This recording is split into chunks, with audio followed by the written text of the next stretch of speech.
before I ever got near the studio. It's just my thing, you know. I'm the son of two school teachers, and I needed to have it done before and so I like to go into the studio prepared, leave nothing to chance. That's just my style. And in the early days of the Moody's, it was often my songs that would kind of kick an album off, kind of boot the ball down the pitch, as it were.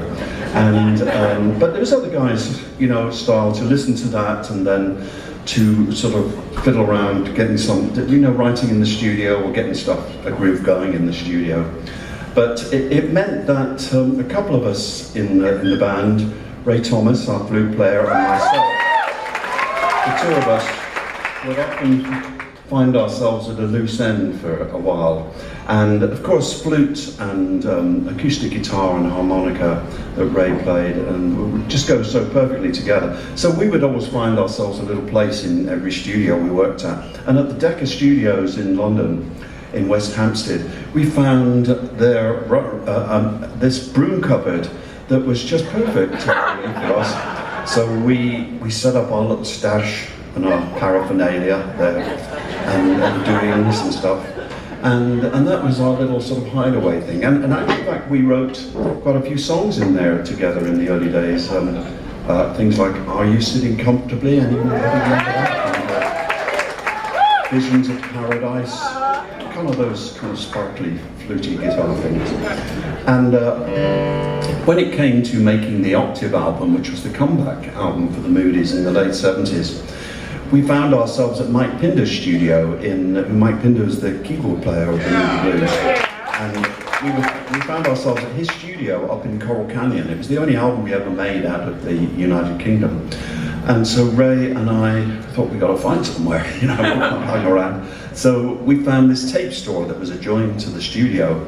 So we set up our gear in there and stuff, kind of smoky in there. That's what we did. And we just started playing this. I'd already done my quota of songs for this album, for the Octave album. But I had this song that I was intending to do on a solo record, and Ray and I were just playing it and messing around with it. And the tape operator walked by the door one day, and he heard I was playing, and he came in and said, "Oh, do you guys mind if I just put a microphone in here? I've got nothing to do. Put a microphone in here, and I sit outside with some headphones and I record it on this old tape machine." I was like, "Sure, no problem." So the end of the album, the Octave album, it ended difficult. So it was a difficult ending, not musically, but emotionally. And a couple of guys left, and it was a bit of a mess at the end. And this little song went on the album, ended up going on the album. And it's always been very special to me, and we'd like to play it for you now. And this is called Had to Fall in Love.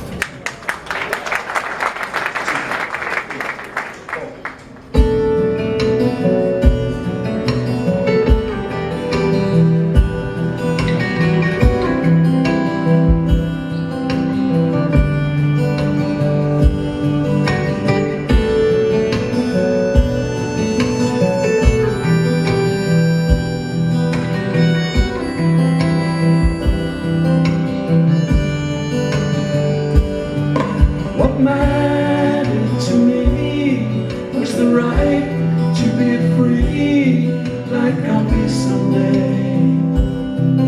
I'm waiting for my heart to lead the way.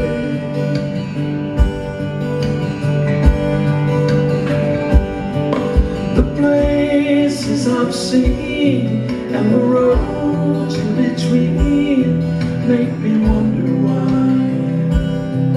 I'm searching for my dreams up in the sky. I heard the call, and in the mirror I saw the writing on the wall, and I had to fall in love with you.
the right to be free, like I'll be someday.